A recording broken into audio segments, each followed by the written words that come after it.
Gold hub తాకట్టులో ఉన్న బంగారాన్ని విడిపించి కొనబడును. అదే రోజు ఆన్లైన్ ధరకు కొని డబ్బులు ఇవ్వబడును. నమస్తే, వెల్కమ్ టు మనం టీవీ. నేను మీ ప్రియాంకారావు. గవర్నమెంట్ ఆర్డర్, దాన్నే జీవో అంటారు. అభివృద్ధి, సంక్షేమం ఒకటేంటి, అధికార యంత్రాంగం చేపట్టే ప్రతి పనికి జీవో ద్వారానే ఆచరణలోనికి తీసుకొస్తారు. ఇది రూల్.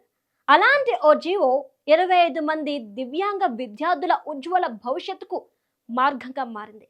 ఇంతకీ ఏం జరిగింది? జీవో పాస్ చేసింది ఎవరు? తెలుసుకోవాలంటే లెట్స్ వాచ్ ది స్టోరీ. కలలు కనండి, సాకారం చేసుకోండి.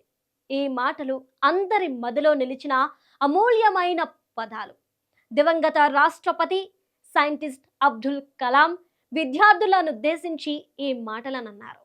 ప్రతి ఒక్కరికి బాగా చదువుకోవాలని, ఆశించిన విద్యా సంస్థల్లో ప్రవేశం పొందాలని అనుకుంటారు. ఇలానే ఆలోచించిన 25 మంది దివ్యాంగ విద్యార్థులకు ఓ చిన్నపాటి కరెక్షన్.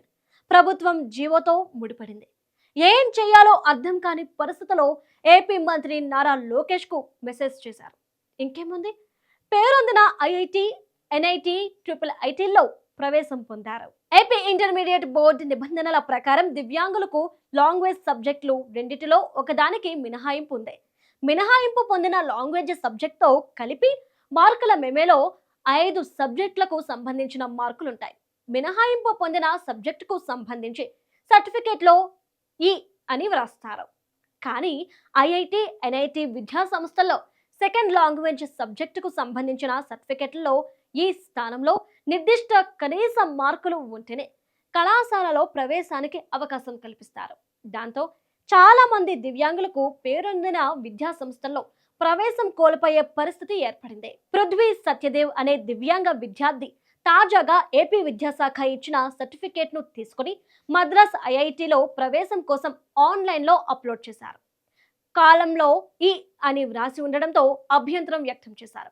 ప్రభుత్వ జీవో ఉంటేనే ఈ మార్పు చెల్లుబాటు అవుతుందని విద్యార్థికి సూచించారు. ఇదే పరిస్థితి చాలా మంది దివ్యాంగ విద్యార్థులకు ఎదురైన ఇబ్బందిని వాట్సాప్ ద్వారా మంత్రి నారా లోకేష్ కార్యాలయానికి సమాచారం అందించారు. మెరుపు వేగంతో స్పందించిన మంత్రి నారా లోకేష్ వెంటనే శాఖాపరమైన జీవో జారీ చేసి విద్యార్థుల భవిష్యత్తు దెబ్బతినకుండా కాపాడారు. విద్యాశాఖ కూడా స్పందించింది. ఈ స్థానంలో కనీస మార్కులు 35 అని తెలుపుతూ ఈ మేరకు తాజా సర్టిఫికెట్లు జారీ చేశారు.